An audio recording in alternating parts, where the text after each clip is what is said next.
Oh, hello, ladies. Um, my name is Chamaka Uzomba. I am a Nigerian. Um, was born, live my full life in Nigeria. I lead an organization called Active Voices. It's a women and girls focused organization. It's an NGO. But I'm currently outside Nigeria running my master's program. But I am excited to connect with every one of you. So today I will be talking about emotional intelligence.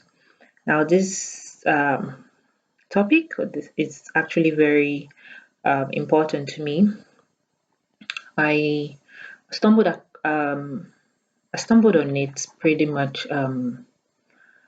but I never paid so much attention to it till I think it was in 2015 thereabout, where I happened to be in a retreat and it was equally raised, and somehow it has influenced my life to date and my relations with people and my organization too. So emotional intelligence, I don't know if you've heard about it before or how often you have, um, but it's pretty much the capacity for recognizing and managing emotions in in managing your own emotions, but also managing emotions in your relationships, um, personal, in the workplace. So, and what gave grounds to it is, or made it come to limelight, is the fact that we all have um, different personalities, we have different wants, we have different needs, and that means we also have different ways of showing our emotions. Now, emotional intelligence is pretty much the ability to recognize your own emotions, understand, now this might sound crazy, but understand what your emotions are telling you, and realizing how your emotions affect people around you, right? It also involves your perception of others, because when you understand how they feel, it allows you to better manage relationships more effectively, right? So we've heard a lot about IQ, intelligence quotient. So EQ, emotional quotient, is linked to emotional intelligence, and there are a lot of authors or a lot of people. Um, I would first recommend a book by I think I remember his first name, but it's Coleman. He wrote a book on emotional intelligence. Once you Google emotional intelligence, that's one of the first book you will come across. It's a very good read, and it's abstract yet practical. So that's one I would, yeah, Dr. Daniel Goleman. Yes, I just remembered. So that's it's a good book. It's a good read. Okay, so now when you think about emotional intelligence, it's not devoid of your intellect, it's not devoid of actions, right? So let's think about three, um, how do I put it now? Three circles. Let me put about three circles, right? So one circle is will, the second circle is intellect. The third circle is emotion. And when you talk about will, it's pretty much your decision making ability, right? Um, Intellect has to do with your state of thinking and reasoning, while emotions is more of your sense of feeling, right? How you feel about things and how you express those emotions, right? Now, think of these three circles intersecting, right? So the will, intellect, and emotions intersecting. That is pretty much emotional intelligence. So it's simply put, is ensuring that your will, your intellect, and your emotions work together positively. So when you have a disbalance is when one aspect overshadows the other. You hear things like, "Oh, you always argue emotionally and not necessarily with facts," meaning that the emotions is suppressing the intellect. Um, some people are said, okay, you just pretty much trust in maybe statistics or discourse as if it's devoid of people's needs or less affiliated with their lives. So that's a way where intellect is it's overshadowing real emotions, for example. But when these three intersect and function, would I say synonymously together, that's emotional intelligence. Okay, so we'll talk about it. I would explain it further in details.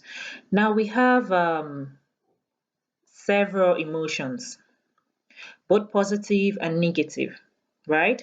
Positive emotions are good. We talk about them: joy, love, forgiveness, humor, gratitude, right? Hope, optimism, all those are positive, right? But then we talk about negative emotions. We have doubt, we have jealousy, we have sadness, frustration, fear, and so we're not saying that positive you should infuse your life with so much positive emotion that you do not have you flood out negative emotions. No, that's far from it, right? Every individual has negative emotions. You feel sad. It's a normal it's a normal aspect of life.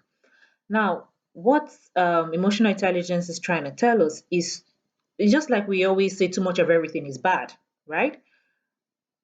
That's the same thing. Yes, you have your positive emotions, but how do you express them? You have negative emotions, but how do you express them? Do you let it control your actions or the way you think or react, right? So so I'll talk about five elements, right? Yeah, five elements of emotional intelligence. Um, So there's a questionnaire, I believe probably if you haven't already filled it, I suggest that at the end of the video or end of the session you fill it and it will be shared with you. So it helps you access yourself. So it's more of like a self-check to know which aspects, which elements you are lacking in and how to better, because they said once a problem is identified, it's almost half solved because you now know where to concentrate on.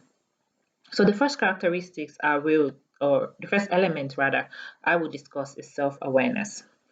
Um, so emotional self-awareness.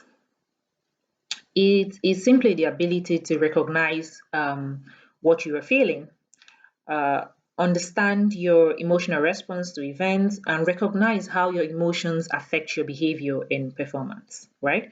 So you're self-aware. And to understand your emotions, and because of your self awareness, you do not let your feelings or emotions rule you.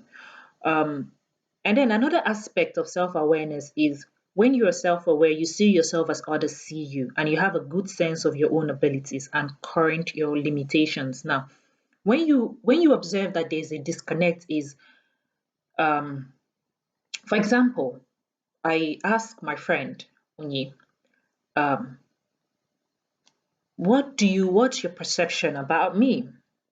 Maybe my work. And I, for example, maybe have always viewed myself as a go-getter, as some interesting, ad, some interesting um, words I've used to describe myself. But for example, Oyi tells me, yes, you have drive, but it doesn't translate into actions, right? You talk a lot about your passion, but when comes to actions, you do not meet. So that shows like there's a disconnect. And probably I asked another of my friend just for the sake of confirmation to tell me. So these things are actually good to self-evaluate yourself, right? And the person says the same thing. Then there's a disconnect from I'm not totally aware of how I express myself, or for example, I feel like I'm not quick to anger, but when he tells me that you react, you any little thing you flare up, that says that I am not self-aware, meaning that I've not actually identified my abilities and my limitations, right? So self-awareness is about seeing yourself how do I put it? There should be a kind of a relationship between how you're perceived and how you perceive yourself, irrespective of negative or positively. Some people actually choose to be perceived as arrogant. And if an individual, how do I put it? says, oh, he or she is arrogant, then he or she is actually self-aware of themselves. So now, self-awareness also has to do with, like, everyone has triggers, right? Situations and people, that you have those people who, how do I put it, for the lack of a better way, push your buttons, right? They pretty much know how to get under your skin, and they might cause you to act impulsively. Now, someone who is emotional intelligent and self-aware, they tend to study their triggers. Everyone has triggers, every single person, right? But some people have been able to study theirs, and then they use that knowledge to actually avoid such situations or people, or come like control their emotions instead, if it's a scenario where you can't avoid the situation, right? So the second we're going to talk about is self-management. So emotional self-management. So it's the ability to stay focused and think clearly even when you're experiencing powerful emotions. So how can I do that? So someone pretty much, let's take for example in the work scenario, right? Your boss is always picking on you and shouts, and so you, irrespective of, depending on your attitude, would you most likely flare back or shout back? I think that's quite that doesn't usually happen. Some people choose to express their emotions differently. Can sigh or walk away, but who does that? That doesn't really help anyone. So when you're experiencing such powerful emotions, how do you manage yourself? Right? Your ability, being able to manage your own emotional state is very essential for taking responsibility for your action. It can actually save you from making hasty decisions that you later regret, right? Have you ever done anything that probably, usually I'm a kind of person that at the end of the day, I try to reflect on how my day went, right? And see if there's anything I could have done better. Now, that also gives room for, maybe you might regret some situation. Oh, I should have responded this way as opposed to this way. It happens. It's perfect. It's a learning process, right? But then being emotional self-management entails that you manage your emotional state. Now, this is not saying about suppression. For example, there was this, I think during the last mentorship program, um, Margaret shared her story of, I can't remember, but she shared her story of being, how do I put it, being in a position where a boss um, made some comments which were very hurtful and were not true, a true reflection of her. And she was able to control herself at that point, respond positively, and she stepped aside eventually. Now there's no, how do I put it then? There's no shame in crying. Like, she's left the scenario. She's fine. Now she can express herself fully. But at that point in time, she managed that situation. She responded positively. She didn't let the outbursts of her supervisor influence, or rather bring out, trigger her, right? That's pretty much it is. Basically, think before you act. You take ownership of your emotions and do not blame others, because the truth is, um, your emotions comes from within. It's very tempting to attribute how you feel to the action of others. But the truth is, you must take responsibility for your action. And I try to tell myself this every day, right? Oh, this person hurt you. But in reality, the person made, how do I put it? The person exhibited an act which you can interpret, or how do I put it? Interpret however you choose to interpret it, and then make yourself feel bad about that. Or you can pretty much take it as a normality of life, right? Um, Also, your ability not to get easily offended. Now, no one is saying you shouldn't get upset. You're human, of course, you get upset. But emotional intelligent people are self-confident and open-minded, right? Which can create a thick skin, as for the lack of a better word. Um, so that's pretty much what self-management is trying to say.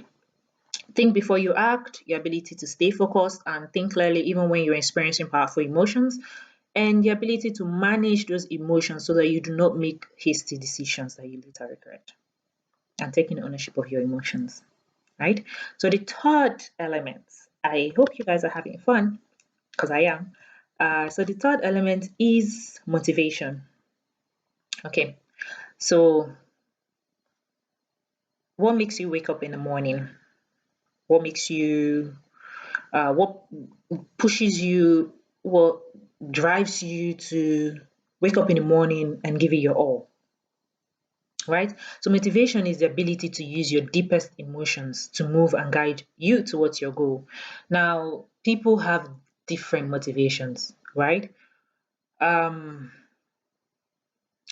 yes, motivations is good. Some people have positive motivations, some people have negative motivations, some people have very interesting motivations like, oh, I would never be poor or things like that. But I have one thing to say. There was this, sorry to digress a bit. Um, oh, yeah, poverty is, how do I say, relative, or wealth is relative and always doesn't have to do with finances, right? So, well, I'll backtrack. So people have different motivations. I would not categorize or grade based on like good motivation or bad. It's about what you're motivated, what your goal is. So everyone's goal is different, right?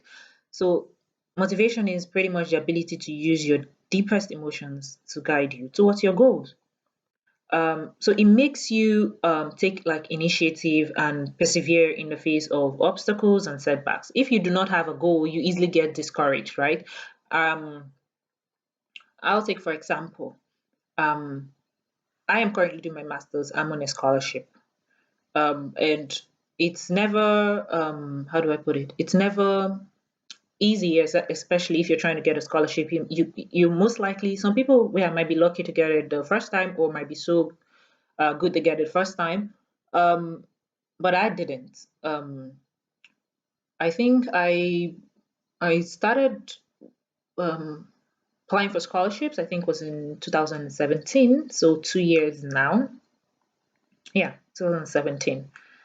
Or 2000. Yeah, 2017 thereabouts. So that's 2017. So it took a while, right? So the fact that I was motivated, this was a goal I wanted to achieve, and irrespective of the rejection letters, I kept persevering, and finally I was able to secure the scholarship. Now, this is just an example. So there are several thousands of different people who have ensured they stay motivated to be able to reach their goal.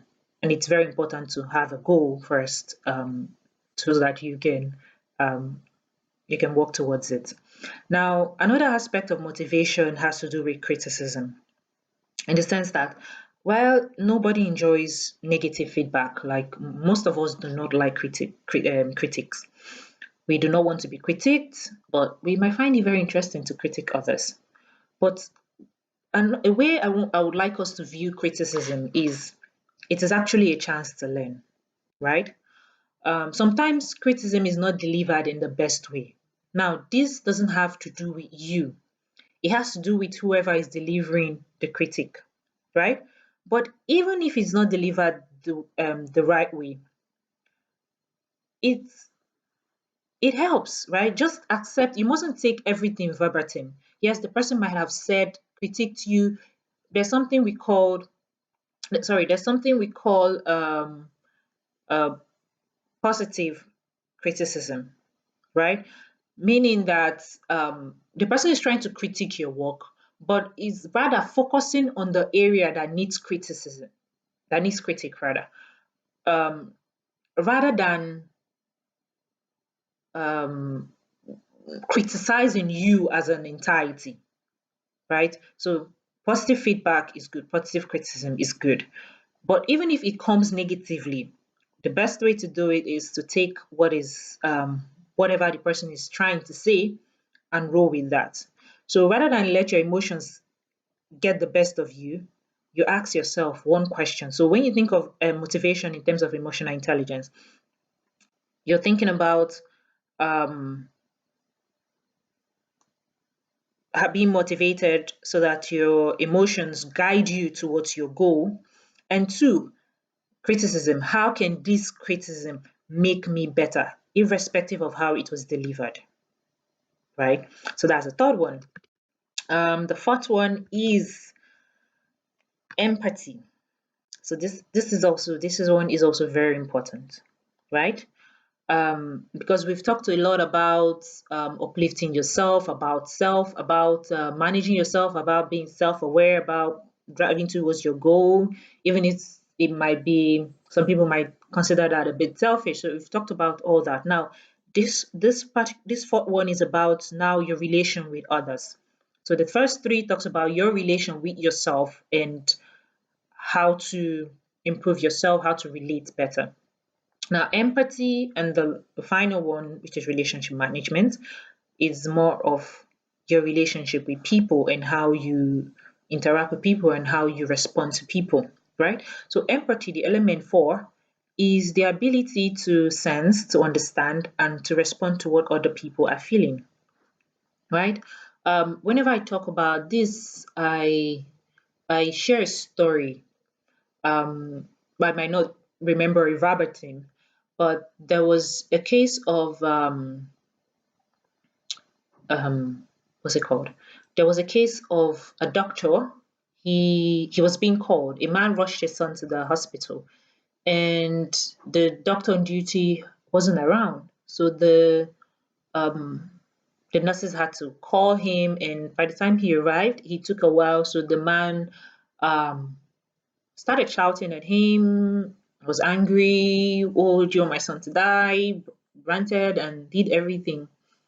And he simply apologized that he's really sorry. He tried his best to be here on time and everything. So the man snapped at him again and he just apologized and left.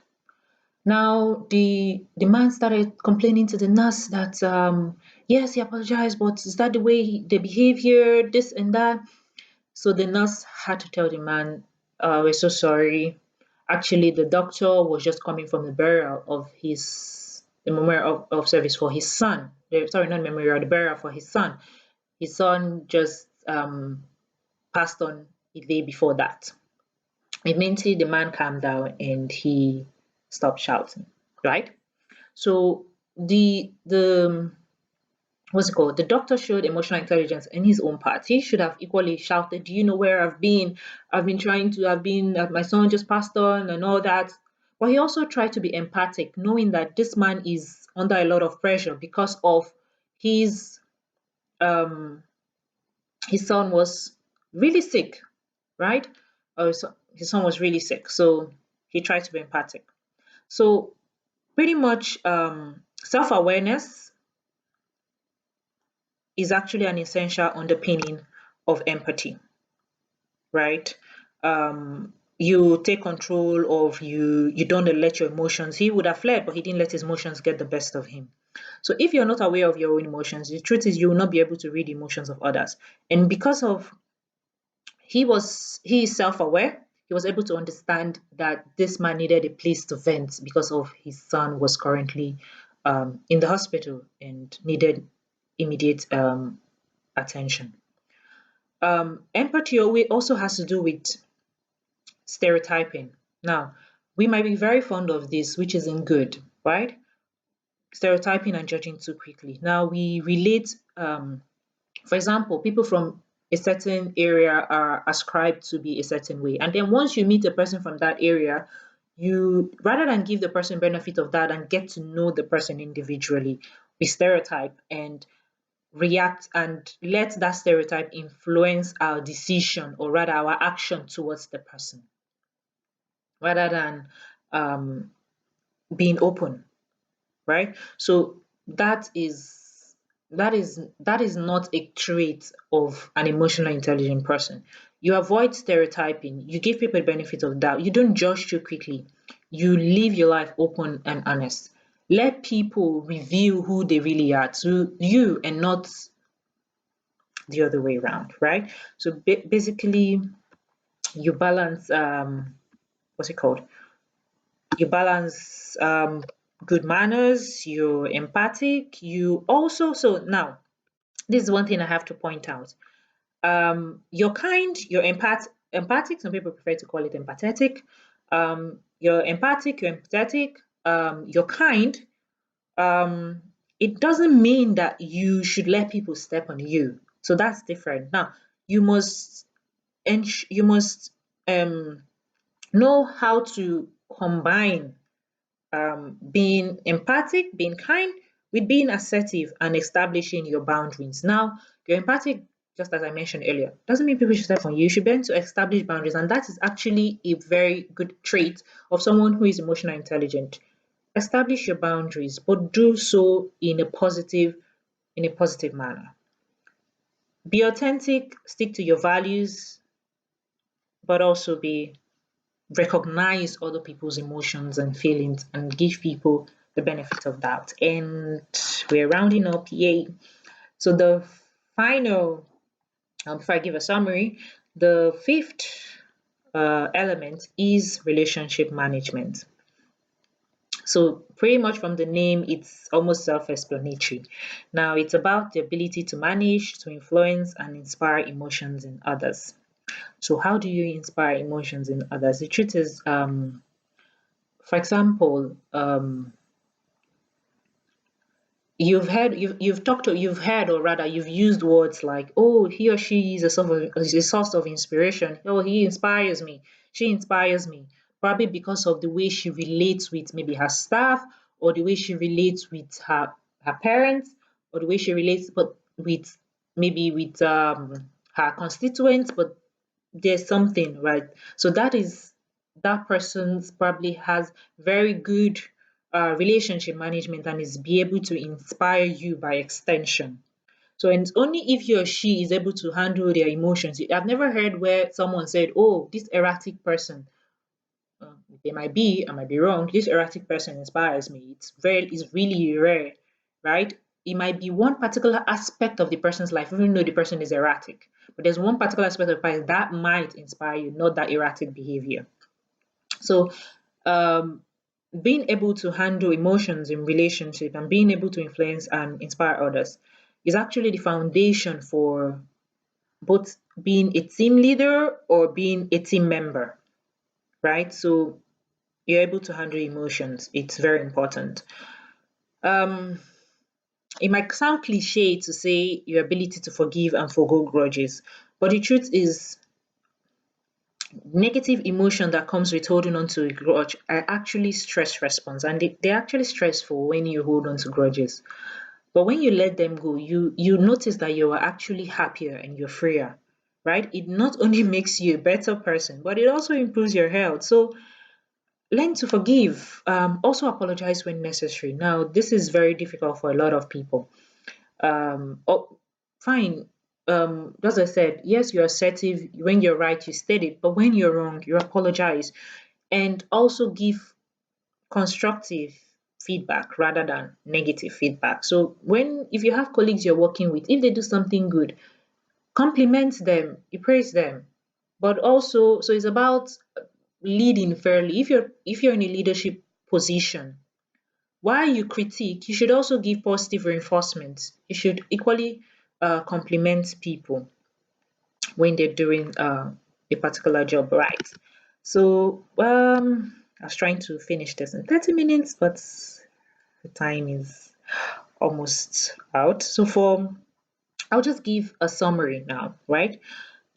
I would say what emotional intelligence is not, right? So emotional intelligence is not agreeableness, right? It's not agreeing to everything. Okay, to say that again, is not agreeableness. Okay, so it's not agreeing to everything that anyone says. Oh, you're a yes man. No, that's not emotional intelligence. Emotional intelligence is not optimism. You don't be automatically become a ray of sunshine because of you're trying to be emotional intelligent, or you say, oh, only positive emotions. You would only tire yourself out. So irrespective of the emotions, it's about controlling it and expressing it positively, right? Even if it's a negative emotion, expressing it well. It's also not about happiness. It's not about being calm. It's not about being nice, right? It's about managing your emotions to achieve the best possible outcome. Now, sometimes this means that you're showing people that you're upset. Sometimes this means that you need to show people that you're upset, that you're frustrated, that you're sad. but it's about employing these emotions appropriately, right? So some people have tried to compare emotional intelligence with intellectual intelligence, saying, oh, emotional intelligence is more important or it's less important. For me, emotional intelligence is not more important, right, than intellectual intelligence. It is not also less important than intellectual intelligence. For me, they are both quite important.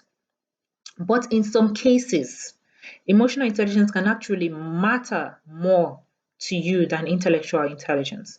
Have you ever heard of a scenario where they say, oh, he or she wasn't actually um, the most knowledgeable, but the way she presented her idea, the confidence, that's why I gave her the job, right? So in that case, what do you think actually was gave the person that edge? How the person carried him herself, how he was, how he or she responded, right?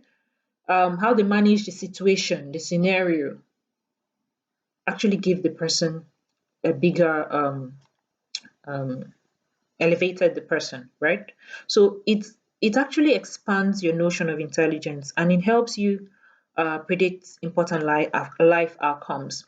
So it has actually helped people to find the right work, to find the right relationships, and to be yourself, right? While you're being yourself means also improving yourself, right? If you notice an area that needs improvement, feel free, ask questions, um, yeah, and that would be really helpful. So, how to improve your emotional intelligence. Now, I've said all this. Now, what's the way forward, right? So, the first thing, as I mentioned earlier, about is self-evaluation. What are your weaknesses? Are you willing to accept that you're not perfect and you could work on those areas? So, the questionnaire that will be shared is um, it has these 5 elements and some questions that would help you. So it's not going to ask you, are you self-aware or do you have good relationship management skills? Not necessarily, right? It just gives you some questions um, that would help in assessing if you're self-aware and all that. So answer them honestly because no one will see them, just you. So as honest as you can be so that you can get the best out of it. Second, observe how you react to people. Now, do not rush to judgment before you know all the facts, right? Also, another question is, do you stereotype? If you don't, good. Look honestly at how you think and you also interact with people.